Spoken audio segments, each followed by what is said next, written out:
Very, very groovy.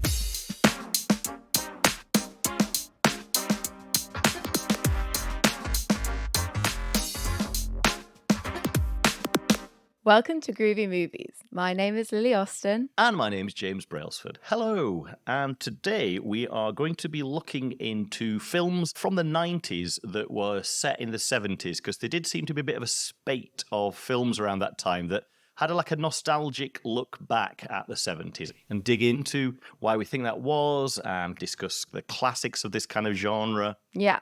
Why are 90s filmmakers so obsessed with the 70s? Get over it. It was like 30 years ago.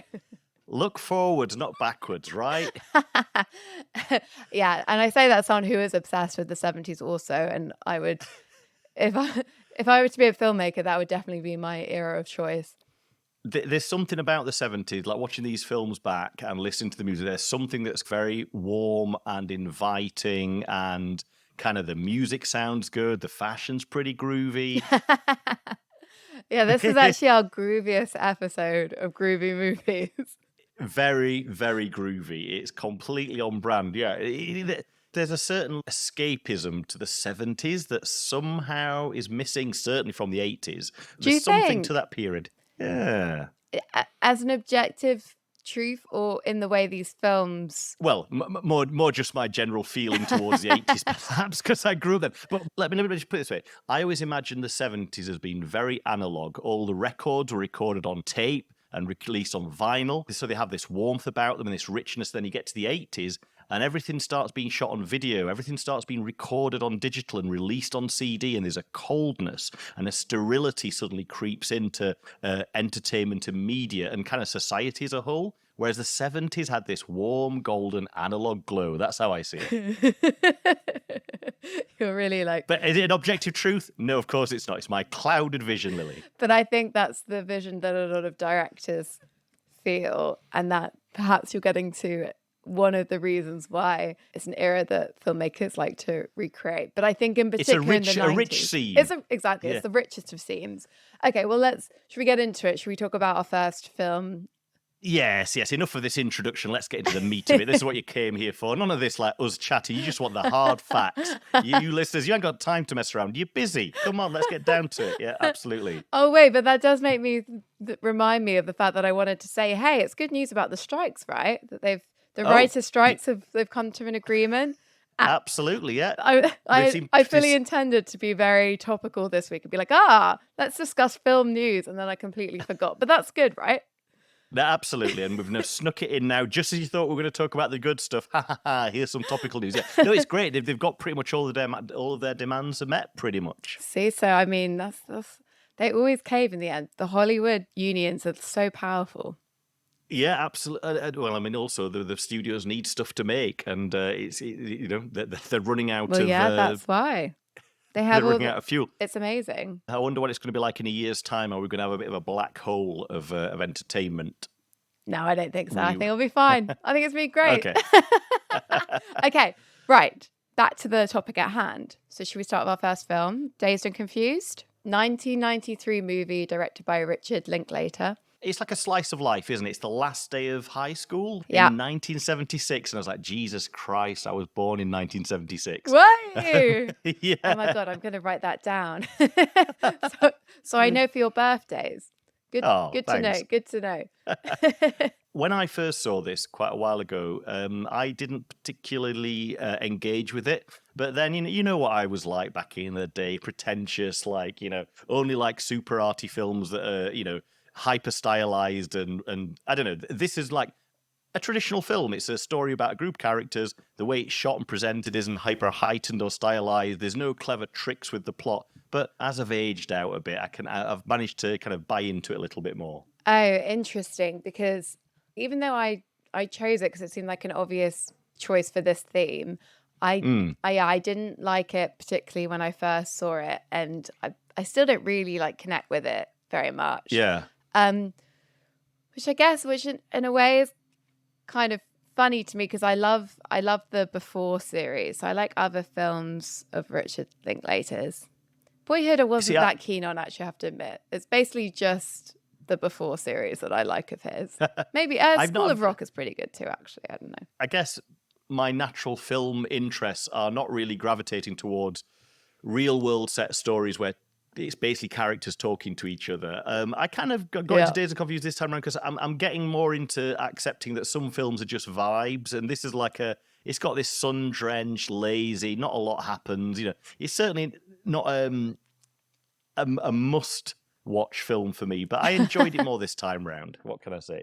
But watching it again, like the cast, that's what blew me away with this. Yeah, you're right. That's why you watch this movie. Because yes, as James just said, it's a film that's set on the last day of school in 1976, and it follows the soon-to-be seniors as they initially haze the incoming freshmen, and then you go on to kind of follow them on their night out as they're just basically like driving around town and hanging out and drinking. And you're right, it's definitely vibes, not content. It's like the plot is basically non-existent. Like there's a plot where the main football star is wondering whether or not to sign a pledge that he won't take drugs, but like the dramatic tension of there is pretty much non-existent.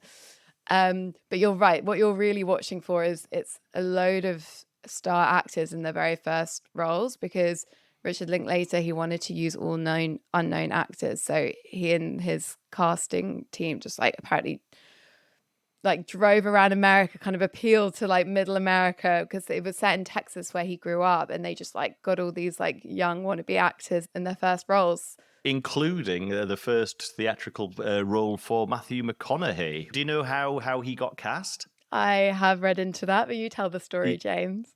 Well, no, just that he was in a bar one night and the barman told him that, there's a guy over there who cast Sean Penn in a film. And so Matthew McConaughey was like, right, I'm going to talk to that guy. He went over, didn't talk about films at all, just got drunk with him and had a laugh. And Don Phillips, the casting director, was like, this guy's got to be in the... And the part that he was cast in was originally going to be a very, very small part because of the magnetism and charisma of Matthew McConaughey. The part kind of got blown up, but he doesn't appear in the film till quite a way through it. That's what surprised me watching it this second time. It's quite a way into the film before he makes his first appearance. Yeah, and Ben Affleck was in it as well, playing basically the high school bully. Parker Posey is in it, who I know as the wife of Tom Hanks in You've Got Mail. She's so great at playing like a slightly crazy person, Sorry, I mean, a slightly eccentric person, I should say. Yeah, she's been in lots of indie films that I haven't seen, but I did see her in Superman Returns, which I'm sure isn't her best work. But, and Joey Lauren Adams, she's in it, who was in Chasing Amy. She's like the main woman in Chasing Amy, if you know that movie. It's basically... And Renee Zellweger's got a non-speaking role, which I didn't even spot her in it. Yeah, I know. I read that too. And then I went back and it was like, oh, yeah. Yeah, so it's just a fun movie to watch, to like tick off all these people. A lot of them are like, oh, I've definitely seen you in something. What is that? What is that? So it's fun for that game. Why don't you think it particularly resonated with you either times, really? It's a great question. I think because of the reason this movie is made. Like, Richard Linklater, I mean, he was pretty young, I think, when he made the film, right? Like he made Slacker first, I think. And yeah, then this his was second his film. This is kind of his big film, having had kind of some relative success with that. And he was like, this new hot director. But he basically was making a film about his childhood, right? It was set in the same kind of place where he grew up and was inspired by the kids that he knew growing up. And so this is a film very much about Richard Linklater for people like Richard Linklater. And I'm just, my suspicion is me and Richard Linklater, we are aligned on some things. I feel like the before time of his life was very much in keeping with some part of me, but the teenage boys who are obsessed with tits and drinking and like, it's not like I'm like strongly against any of that stuff. And I think the film, it is a bit misogynistic in ways, but actually you do get this sense that these guys are just kind of like teenage idiots, and the girls are pretty. I mean, the girls are barely in it. That's the main issue. It's not even about the dialogue for me, but like the women parts aren't very, like, they don't get a lot of screen time. They're not very well. The script isn't strong. Like, not very well rounded. Well, no, I think actually, I will say, I think the cast members are all really well rounded. Apparently, Richard Linklater, like, he really encouraged the cast to figure out your character, who they are. If you don't like the part, like, change it. You know, he was very supportive of them going the way they want to go with their character. And I feel that. Like, I think all the characters are really well-rounded, actually, and the girls are too. It's just they don't get a lot of time on screen, and they don't really have many plot points. But to be honest, I don't need every film to have lots of women in it. It's kind of okay. All it just means is that I'm not super interested in what they're getting up to, basically. I have a bit of a thing where I don't really love movies about teenagers in general. Like, I'm just not that interested in them as a people.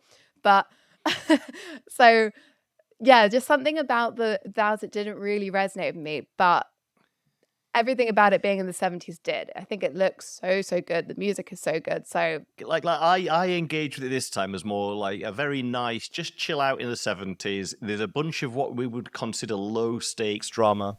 Nothing too extreme happens to any character, really. And I was watching an interview with Richard Linklater, and he mentioned that. He said that was deliberate. There's not really any high stakes drama, except that in your own life, everything is high stakes. So being chased by a bully who's going to smack your ass with a cricket bat, that's high stakes when you're a kid, even though dramatically in a feature film, it's not a big blue laser about to blow up the world at the end of a Marvel movie. That's my preferred kind of film. Like, I love it when it's low stakes. I like getting invested in someone's small, important thing to them. And of course, like, remembering I think the thing is, because of my experience at school was not really like that at all, perhaps, that I just didn't really fully connect with that, maybe. But more because, you know, we didn't kind of like all drive around town or whatever. But I don't know. I mean, there was a lot of drinking, I guess, and like parties. I don't know. I would want to watch a film that reflected my school life because it was goddamn grim and grey and rubbish and just like, you know, whereas this is like when I was a kid growing up and you would hear about America or you would watch films about America when you were a kid. Yeah. This is the dream. This is like you were amazed that young people in America, this was their lifestyle. It was like very romantic. So this film is almost the romantic ideal of what I imagined like a school. You know, it's very cool. Everyone's doing drugs and making. There's lots of interesting stuff happening. They all seem like lame to me, but cool compared to going to a school in Sheffield in the 80s. Put it that way. Yeah, no, yeah, and like the way they get to just like drive around in the kind of open space of the place that they grow up is quite. There's something very evocative about that. So all of that is good. I mean, I just think it's interesting. Like it makes sense, right? If you're a filmmaker early on in your career, every filmmaker must draw on their own experiences, at least any filmmaker who's good. And yeah, and so I like seeing a film which is so clearly drawn from his own experiences of being a teenager. And I think that is what all the films that we've looked at for this topic kind of get at. These are all people who are looking back and trying to recreate something from their childhood, capture something. And that's, I think, and that is what nostalgia is, right? It's like, well, I'm not sure that's entirely sure. I'm not sure that's entirely true for all of our films, but we'll get to that later, Lily. Oh, intriguing. Very intriguing. Okay, well, but you know what I mean? Like nostalgia is all about looking back with like rose-tinted glasses on the time that is basically imagined in your own mind and not actually objectively as it was. And I like watching a film that feels like that I've crawled into a director's memory, like their nostalgic memory, and we're looking back together like, oh, that's if only that's what it was like. Like I like that feeling. There's an element of it that is like fantasy, but I think what it does capture very well, which I do remember from teenage years, and is the timelessness at the start of summer and the feeling of just like there just being endless time to have fun and just like, and also just like lament your life and wonder what's to come, you know? And yeah, and I think that perhaps is part of the appeal of filmmakers making these films, because like, God, like looking back now, I'm like, oh, to have had all that time, you know, it's just spending all your time hanging out with friends. Oof, I miss it. So that was all I would say.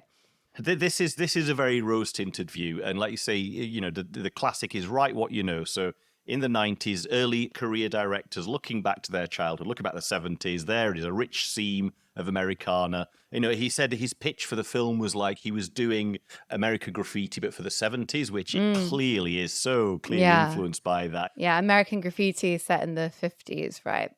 if anyone and hasn't made seen by it. George Lucas in the 70s. So It's a very good film. I'd and recommend. it is. It's great. But Dazed and Confused is very rose tinted. However, I have to say, it's like just one set of rose tinted glasses. Whereas we're watching Almost Famous, and that's like put another set of rose tinted glasses over the top of your rose tinted glasses. As in that one is way more rose tinted, do you think? Oh my God. Yeah. Yeah, nice. Okay, well, that's a nice smooth segue into the next film. So, Almost Famous, made Yes. in 2000. So, okay, we're slightly stretching our 90s concept, but my Written and produced and made in the late 90s, surely. there you go. And my full justification is that that concept of our collective cultural vision of what a decade is isn't actually aligned with the decade. So when we talk about 70s, what we're really talking about is from 73 till like 81. And when we talk about the 80s, we're really talking about 82 to like 90. So that's my justification. It takes a few years for each decade to get going and to find its feet. Exactly. So stylistically, the 2000s was very much, I feel like it's kind of that cutoff of 9/11, before that we had the 90s and then we go into the noughties from that. That's my justification. So made in 2000, directed by Cameron Crowe, and another semi-autobiographical film. It follows a teenage boy who goes on the road with a band called Stillwater? Clearwater? Stillwater, yeah. Stillwater. And I say that I've seen this movie a million times, but yeah, he was writing an article for Rolling Stone, and that's what Cameron Crowe did. He was a teen music journalist. I'm guessing from what you just said there, this is a favourite of yours from back in the day. Is it still a favourite? What's your connection to this movie, Lily? Yeah, it was very funny watching this movie because I watched it a lot as a teenager. I think I very much wanted to be Kate Hudson in that movie. She plays Penny Lane, and essentially a groupie, though the girls are very clear that is not what they do, just blowjobs. Blowjobs only. But she's kind of based on, she's a composite character of an actual socialite called Penny Lane Trumbull, and then a couple of other like famous groupies. They had apparently in the 70s, Penny Lane and a few others had this group called the Flying Garter Girls, and they would travel around with famous rock bands. So she's kind of based on those sorts of people. And interestingly, Sarah Polley, the director of Women Talking, she was originally meant to play the part of Penny Lane, but madly she stopped doing it because Brad Pitt was originally cast as one of the Silver Light. Brad Pitt was meant to play the kind of the lead guitarist Russell Hammond, and I mean, I wonder why the real reason he stopped. Apparently, him and Cameron Crowe just agreed together that it wasn't quite the right fit. But I wonder if they had like some kind of big bust up, because that doesn't seem to make sense to me. That sounds like classic creative differences, doesn't it? Yeah, but having said that, I mean, I think that's right. Brad Pitt does not have like rocker band energy. No. Like I can't imagine him being like, he's a cool rebellious guy and like can play that part quite well. But the idea of him being in a band, I just don't see it. So, what did you think of it, James? I didn't like it the first time I saw it because I thought it was way too saccharine. I thought it was far too saccharine and like just not gritty. But now watching it, I'm like, it doesn't need to be gritty. It's like a fantasy. So taken as like an absolute ridiculous fantasy of like, this is the most idealized version of the 70s where nobody's been really that exploited and nobody's been really hurt and the rock stars are all really nice and they're not that bad, then fine, I'll buy into this fantasy because I know it's all bullshit, but as a bit of escapism, I really enjoyed it this time round. What is happening? I feel like we're going on some kind of weird like switcheroo situation because I used to watch it loads and I like even when I was like was about to watch it, I think part of me did know that there was something to not like about it. But watching it this time, it's exactly that. It's so saccharine. You're right. There's no, everyone is so nice. These are meant to be like, rock stars on the road in the 70s when really there are no rules and like tours are being figured out and women are being used. And a woman is used in it, but in a way that is also so sort of weirdly innocent. Like she gets swapped for beer. And of course that's like slightly insulting, but the swapping is just that like she goes with a different group of guys on tour. Like it's not, it's like, yeah, It's everything sanitized. You're just going on tour. You're not sleeping with somebody else, or at least we're not saying that. It's just you're just going on tour with them. Yeah, it's just got no teeth, this movie. No, it's got no teeth, and you just think, and this was written and directed by the guy who was actually there. This is his semi-autobiographical take on it, so he knows what it was really like. But the thing is, I suspect, you wouldn't have watched it over and over as a teen if it had have been this really quite realistic, gritty, that would have been, it wouldn't have been as popular perhaps, or it wouldn't have found an audience. Though. Oh, and it wasn't, yeah. No. As I said that, I realised it didn't make its money back, sorry. Yeah, it's a funny one because Cameron Crowe won the Oscar for Best Screenplay. And it had lots of Sorry, I didn't realize it won that. Yeah.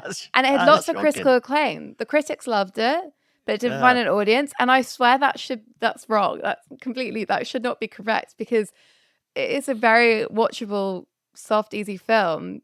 It's a piece of fluff that doesn't really reflect anything what it must have been like at the time. But if you approach it, which I did this time, as like a fantasy with really good music. But I think this is just Cameron Crowe's personality, because if you look at his back catalogue, he made Elizabethtown, Jerry Maguire, Vanilla Sky. These are all none of these films really have much teeth. Definitely not Elizabethtown, Jerry Maguire. You know what? It's very odd with Almost Famous because I remember the first seeing it at Blockbuster, and it's a really provocative picture of Kate Hudson on the cover, in her underwear. And I was ooh, intrigued by that, but it must be an X-rated film that I won't be able to see. So actually, I don't even feel like at that point I even got it because it was too much when it first came out. But then a few years later, I watched it, and it's that front cover is no way reflective of what the film is. She is.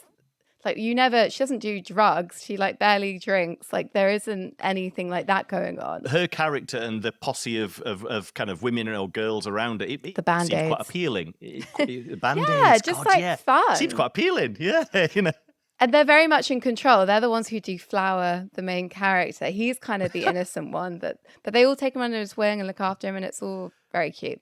I guess, again, it's just nostalgia, isn't it? An idealized. I think the 90s people were starting to feel very cynical about life, so it's maybe just about looking back at the good old days, and this is the ultimate, the good old days. You can't, if you were to look at Almost Famous and say, is that what it was like? Wow, it seems great. It was rock and roll. Everyone was kind of nice, but it was all a bit sexy and free, and it's the most rose tinted of the three films by far. Yeah, but again, a brilliant cast.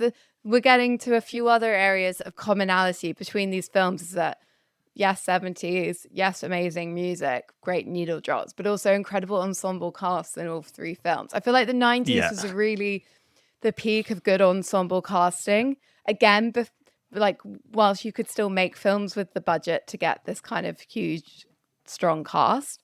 It's probably just at the cusp before film stars were demanding such big paychecks. The 90s was the rise of the, Arnold Schwarzenegger getting something like $25 million for a movie. But I think you could still package a movie and have, and also a lot of these actors, not only could you get an ensemble cast, but a lot of these people, of course, it was either their very first film roles or very early days. So in hindsight, it's like an amazing ensemble. At the time, it was a cast of relative unknowns. Yeah, exactly. Yeah. So as we said, Kate Hudson plays Penny Lane. Frances McDormand plays William's mum. William is played by Patrick Fugit. Anna Paquin is also in there.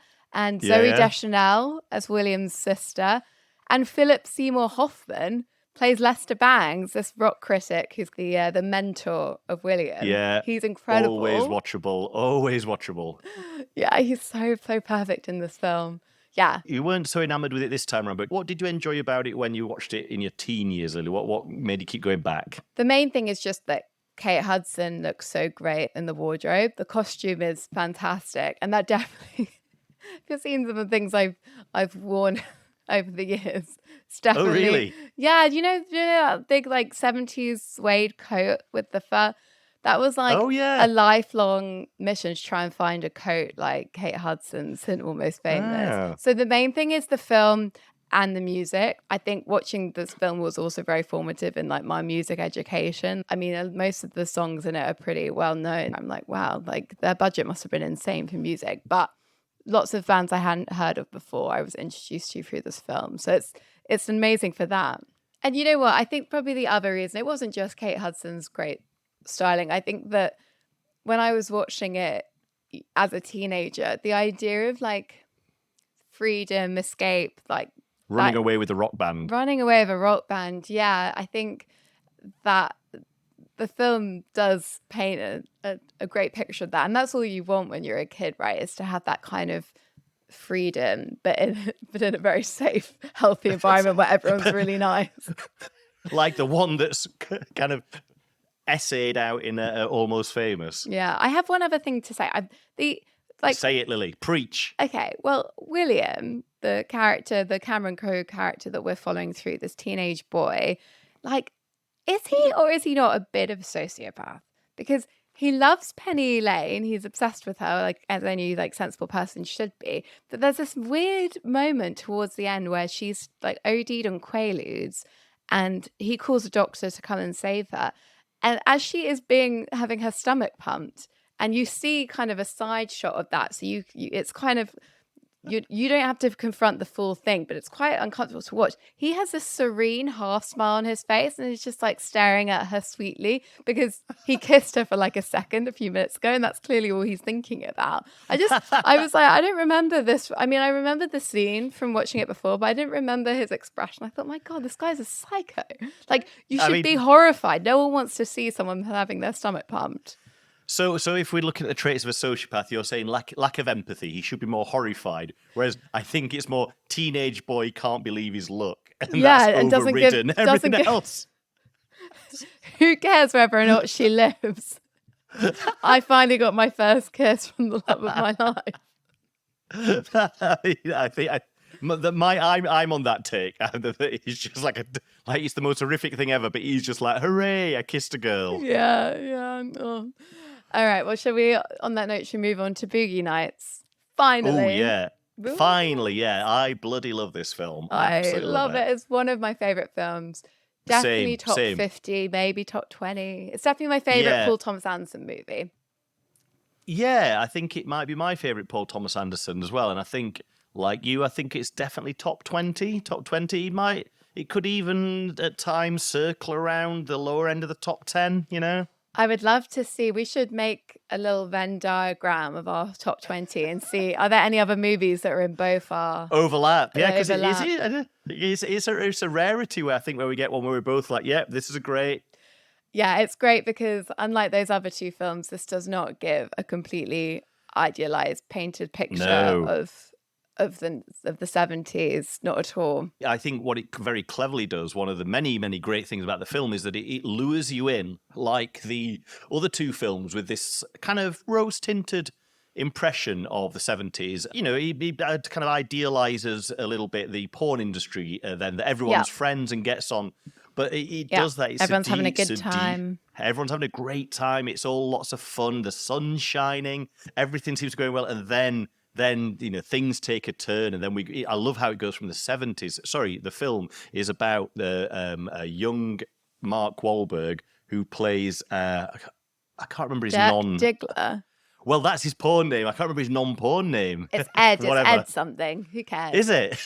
Yeah, so Eddie. He's like Eddie Easton or something. I don't know.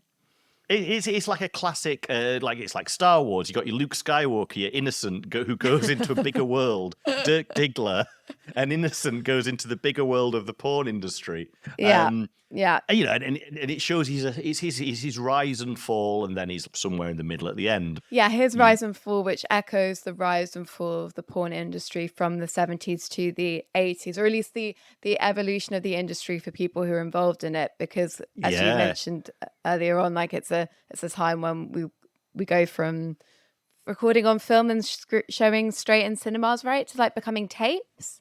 That's the turning point in Boogie Nights. Is we go from this. Because even looking at the kind of in the film, the pornos that are made, shot on film, they have a certain like look to them that's kind of appealing. I'm talking about the aesthetic of them. And then when you go to the stuff that they shot on video, it just looks horrible. And that reflects like everything changes when we get to the 80s because the industry changes. And Burt Reynolds as Jack Horner, who's like the impresario who produces all these porn films.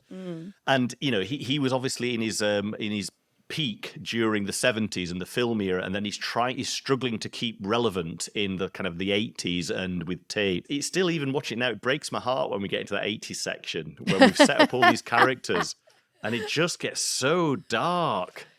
Yeah, it does get dark, but it's I mean, it's interesting, right? Because the porn industry, how it evolved, it was still, even though you're right, the production value diminished, it was still a very lucrative industry with the change to tape. So what was heartbreaking for me watching is Jack Horner like refusing to change, refusing to evolve. Because I'm thinking about this film being made in the 90s. So at that point, we were moving into like DVDs, and we know what's going to come with the porn industry, which is like the advent of free porn and how that has completely destroyed the porn industry and destroyed it for the people who everyone is enjoying, but they're not being paid. So it's like the heartbreaking thing for me was watching this man not take the opportunity to still have a good career in this industry when we know that in 20, 30, 40 years time, there is going to be basically no like business at all for the people who are doing the work in this like But Lily, he wants industry. to be a real director and taken seriously. He wants to shoot on film. He's an auteur, porn director. God, and it's so interesting reading about the making of Boogie Nights with that in mind, because there's a really brilliant oral history of Boogie Nights that you can read online. Oh, wow. I'll put a link to it in the show notes. It was basically the writer, he did some interviews, but he also compiled like quotes from other interviews, and he talks about, because some of the cast were actual porn actors. So for example, the judge in the scene where Julianne Moore's character goes to try and get custody of a child, the judge is played by a porn actor. And they talked about on set how there was this real like split in the cast between the porn actors and the non-porn actors. Like most of the porn actors wouldn't really engage. I keep wanting to say real actors. I'm so sorry, not the real actors. The non-porn actors didn't want to engage with the porn actors. Julianne Moore like barely looked at Nina Hartley in the eye, according to her. That really like gutted me to hear that. It was Nina Hartley. Oh my God. Well, right. Nina Hartley, and she didn't play the judge, but she plays Bill's wife. You know, the one who, I won't spoil it, but the one who keeps cheating on him. Ah, right. Yeah. Oh God. Yeah. I didn't clock that. Also, so I'm sorry. I didn't know who Nina Hartley was until I did my research. Is she a very well-known porn actor? Or just a favourite of yours, James? She's... No, she's just like... There's like only a couple of names I could think of from the 70s. Like, you know, when you read any articles that touch upon the porn industry, Nina Hartley is one of them. I would say one of the names. Yeah. So just like in the movie itself, where these people who are trying to be taken seriously and in their own little world, they're happy, at least initially, but actually in the outside world, like they're treated very differently. And it's kind of the same thing, like in even the making of the film. I mean, there's a wonderful bit where two of the characters, Don Cheadle's character, who's a porn performer, he and his partner try and get a business loan, and they get refused it because they are porn stars. So they're almost ghettoized. They can't escape the life that they're in because they've kind of destroyed their credibility in society at large. So yeah, and that's still very much the same today, as you know, probably most of our listeners know. But yeah, but it's again incredible cast, loads of actors at the start of the career. This was Mark Wahlberg's first film, and he's since... Was it his first film? I think, or at least his first like big film. He was basically coming straight out of music. I mean, he's since said that he really regrets making it, which really upsets me. I'm like, babe, you should be bloody grateful. I don't really watch Mark Wahlberg films, you know, in general, because most of them aren't my kind of thing, but he's amazing in this, and he's also great in I Heart Huckabees, which is another untypical kind of film for him to be in. I haven't seen that film, actually. I really need to. Oh, maybe we should save that for a pod. Okay. I'd love to chat. I'd love to chat to you on here about I Heart Huckabees. It's a divisive film, isn't it? Absolutely. Okay, absolutely. No more about that. But yes, we'll get back to it. But anyway, I had one of my best times at the cinema watching Boogie Nights, because I saw it in 1998 before it was released in the UK. And I was studying at Bradford University, and part of the degree was actually there's a media and film museum in Bradford, and so 1/3 of our teaching was in the museum, and they actually have one of the best cinemas in the world is in Bradford. It's called Pictureville Cinema. Go check it out. It's got the only Cinerama screen left in the world, which is the only place you can see 2001: A Space Odyssey as Stanley Kubrick intended. Anyway, it's wonderful. And we were having a lecture there, and they just said, okay, we're going to show you a film today's class. Rather than do a lecture, we decided to show you a film. We've got the print here because I think there was a film festival showing in a couple of weeks' time. Said, so it's not even out yet. So, I mean, so we didn't know what we were seeing. We'd never heard of Paul Thomas Anderson because this was his second feature. I sat back in one of the best cinemas in the world, 35mm film print. Boogie Nights starts. That very first scene, which is a close-up of a neon sign that says Boogie Nights. The camera swoops down from the logo onto a street scene. Cars go past. It's like nighttime in LA, and we go through the doors of a nightclub, and there's disco everywhere. And it's like a continuous take. And I was like, I am completely into this film from the get-go. Like, it's one of my favorite cinematic experiences because I did not know what we were going to watch. I didn't know anything about it, and I was blown away. That is amazing. Yeah, that first scene is great. I mean, it was a punchy thing to do, right? Because it was like obviously like copying Goodfellas, which had only come out like a few years before, but done so well. The perfect introduction to this world where you follow one of the characters as he's walking around his club and interact with all the people that we're soon going to come back to. It's like really whets your appetite for what's to come. And it draws you in. It's another part of the seduction. You are immediately from the get-go drawn into this very seductive world of disco and 70s, and it looks fun. And you want to be part of that gang. You want to be in the middle of that world. And also that opening shot. It's I do think Paul Thomas Anderson is a master of blocking, which we've discussed on here a few times about blocking. Like you watch all those scenes, like when they go to Jack Horner's house for the first time and Mark Wahlberg meets everybody. It's another continuous take, and we go to the cocktail bar. We follow a girl into the pool and go underwater. And these long takes are just quite immersive. They allow you to kind of get a feel of the environment and pull you in, really. Yeah, Paul Thomas Anderson said that he wanted the film to feel the way he felt when he was watching these kinds of porn films as a teenager. Some bits are quite titillating, some are very funny, and then other bits are quite depressing and grim. And I really feel that in this film. That's why I love it so much, is that it is really bleak. It can be quite violent. It's definitely like not a rose-tinted picture. But there's also so much about it that is very alluring. Like, you do want to be friends with these people. The clothes are amazing. There is something kind of sexy about it at certain points. And then predominantly there is a lot that is really, really funny, like laugh out loud funny. So just that balance, that's what I want from a movie. Yeah, and you get it in spades in this film. You get drawn into the warmth of the 70s, but you get kind of put through the ringer in the 80s. Like, you really feel it. It's like, it's quite merciless to all of its characters, which then gives you that cathartic release when right at the end, things kind of just turn around a little bit for our Mr. Dirk Diggler, Mark Wahlberg's character. Yeah, I'm glad for that. When I was kind of doing a bit background research of this, I was like, hang on a sec, I'm pretty sure that Paul Thomas Anderson is, give or take a few years, about my age, which means there's no way he remembers the 70s. So this is the only film out of the three that isn't based on his childhood, his growing up memories of the 70s.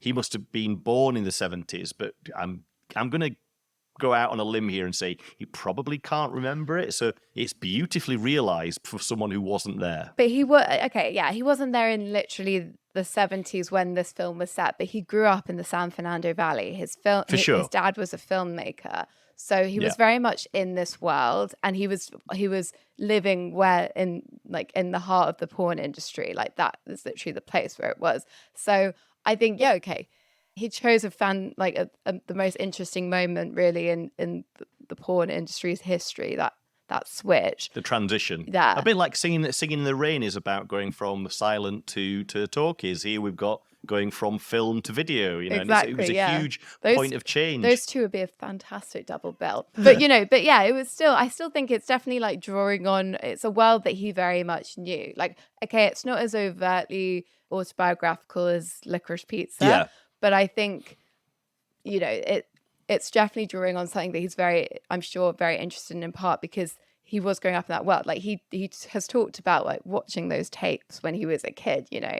So like it's definitely informed by that. In fact, he actually this was a story that he came up with as a teenager. Like he first wrote and filmed the Dirk Diggler story when he was a teenager in 1988. Yeah, he made a mockumentary short about this porn star character using friends of his and real actors. Like, so, you know, it was something that he'd been like, maybe he wasn't in that world exactly, but you know, he'd been thinking about it for a long time, or it'd been in his mind since 88. So like 10 years it had been kind of bubbling around. Yeah. So, you know, the story itself, he was making a story about a story that was from his childhood. So it's like a meta. Good point.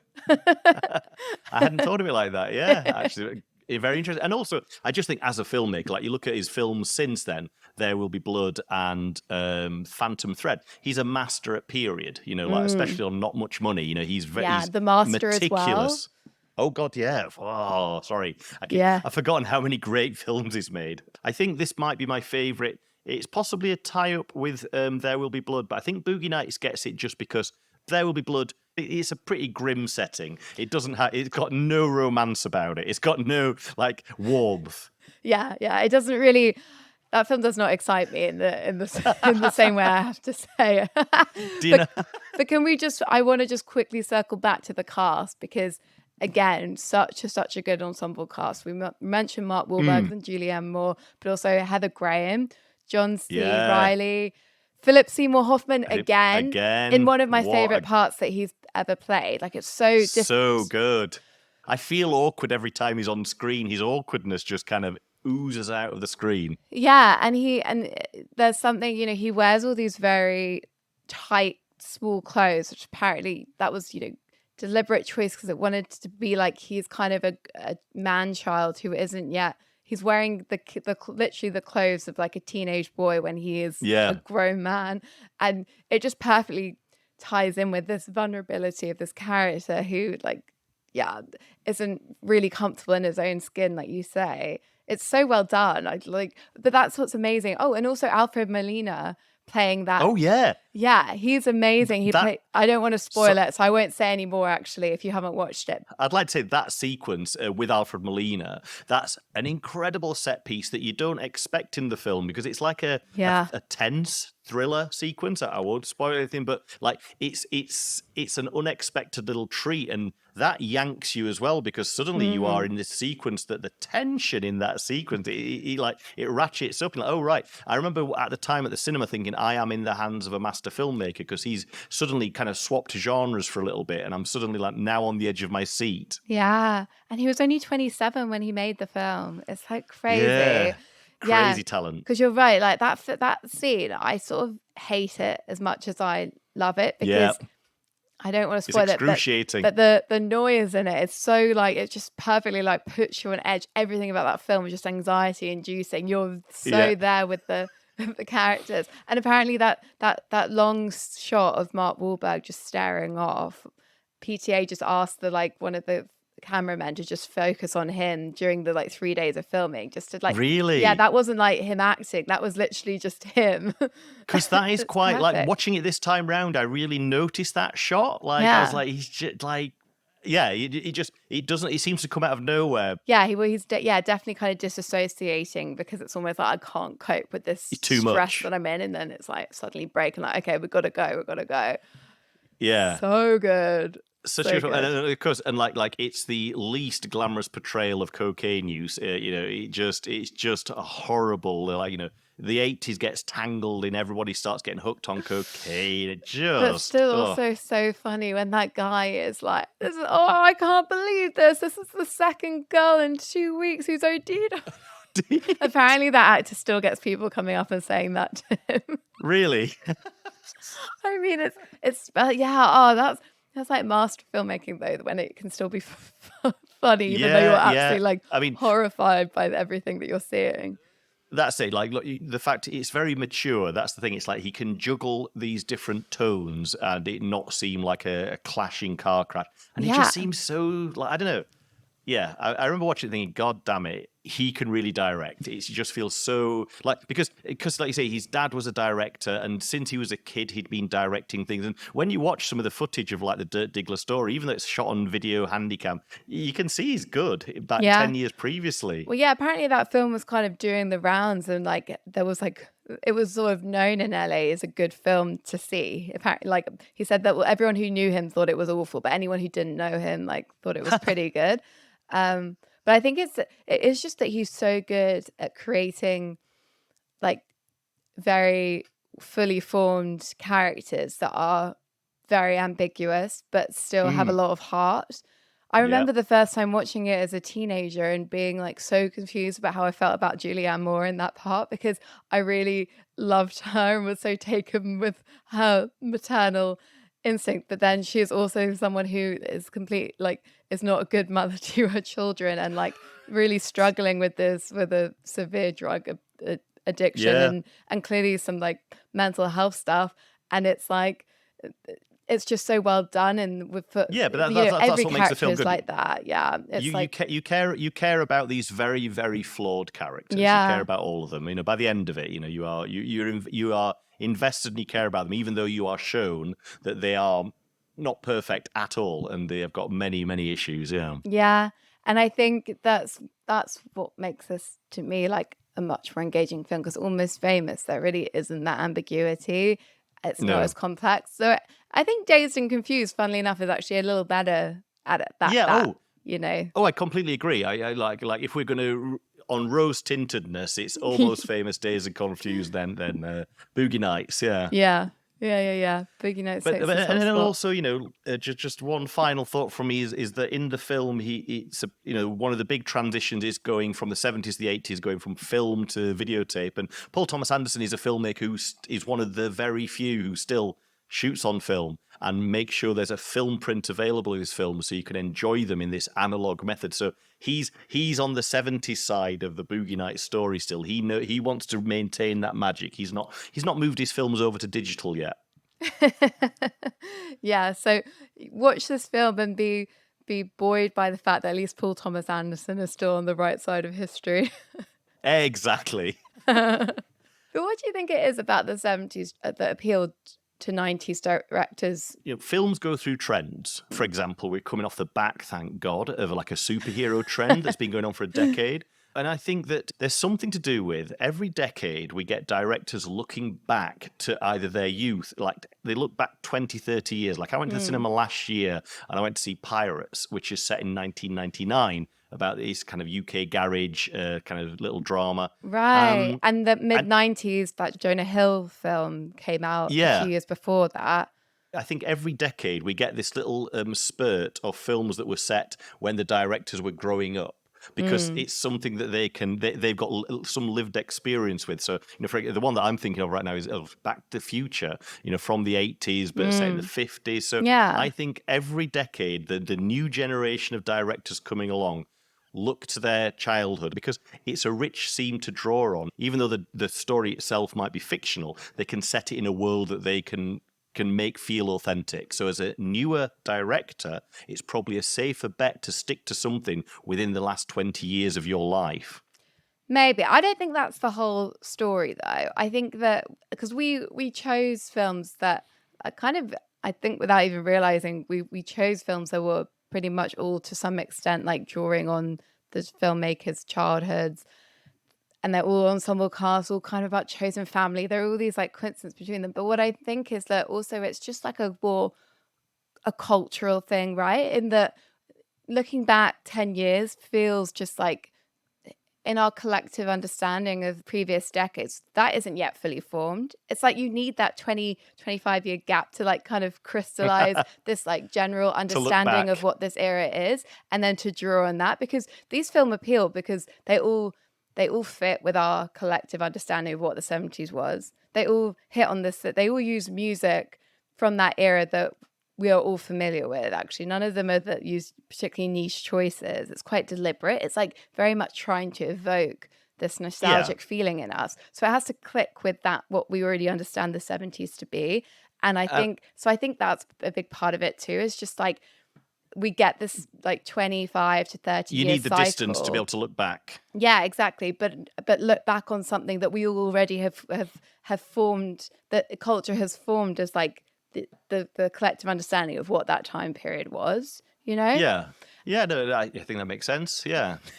So hopefully mishmash our thoughts together there, and there's something I think. Yeah. Yeah, I feel like that was a real mishmash. I'm not sure if I fully got what it is, but I'm happy for that. I feel like the 90s did the 70s very well, and I'm looking forward to more movies set in the 90s. God, it's soon going to be like the early noughties. That is like the next thing. They're coming though. They're coming.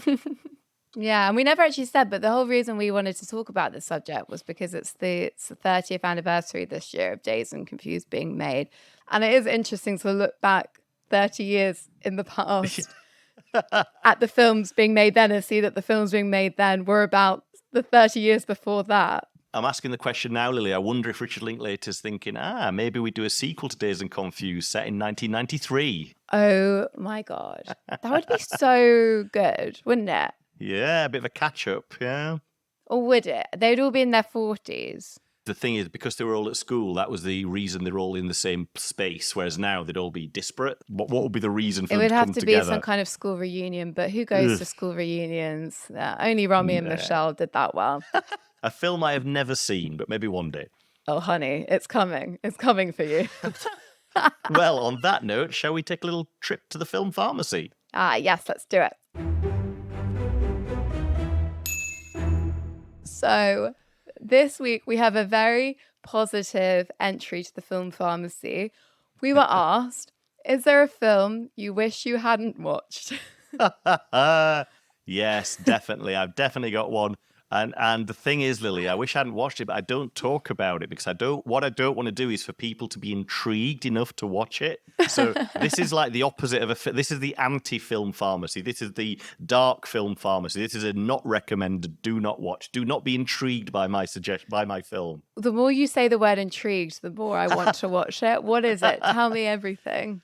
It's by I can't tell you everything. It'll tear my soul apart. It's by Pier Paolo Pasolini, Italian director, and it's called Salo, which is based on the Marquis de Sade story, but it's moved to, I think, the 1940s fascist Italy, and a group of locals in a village are rounded up by the kind of the upper class, and they are subjected to I don't really want to go into it. It was just horrible, horrible, horrible. I felt like my soul had been scarred coming out of it. It's the only film I've ever been to where I would say there was about, maybe not a half, but maybe at least a solid 1/3 of the audience walked out as the film was progressing. Oh my God, that's... And I was like, shall I join them? And I was like, no, I think I should stay, but... Oh my God, James. That sounds full on. Yep. You know what? I mean, how old were you when you watched that? Oh, I was a grown-ass man. I was like 24, 25. I saw it at the cinema in Manchester. The film that always comes back to me as being very disturbing is one I watched as a child. I'll never forget. I came home and it was on TV, so I kind of joined it halfway through or something. And then we get to this like horribly disturbing, like creepy scene with a guy and a camera. And that was it for me. I was like, I can't be doing with this. This is too much. And it's always stayed in my mind as being horribly disturbing. But it was Fame. What the hell? What the hell, Lily? Fame. Fame.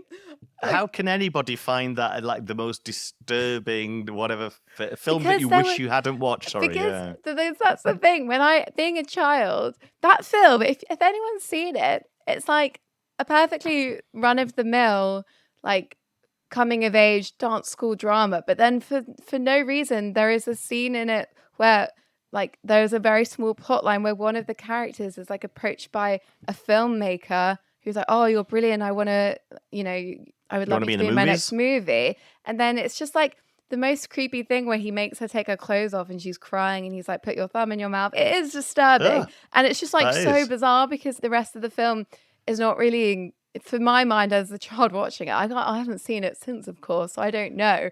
That it felt really at odds with everything else and what I thought the film was going to be. Like, if we'd have played You Describe the Scene and I Guess the Film, Fame would have been not even on the list of films it could have been. I don't disagree. There are far worse films out there than Fame. But the thing is, it's all about the context, isn't it? And being a very innocent, luckily child, like that was just like, so chilling, blood curdling. I have to say that there's no context where Salo would be a context where, this was quite a pleasant watch. Not at all. Avoid, please. Yeah, you make a good point. I mean, there are those films that are very deliberately trying to scar your soul, as you say. I feel like I don't know what that one was about, really. I mean, I hate that kind of films, like film inconsistency, tonal inconsistency, which I can't. In Boogie Nights, the tonal shifts worked, whereas it sounds what you just described in.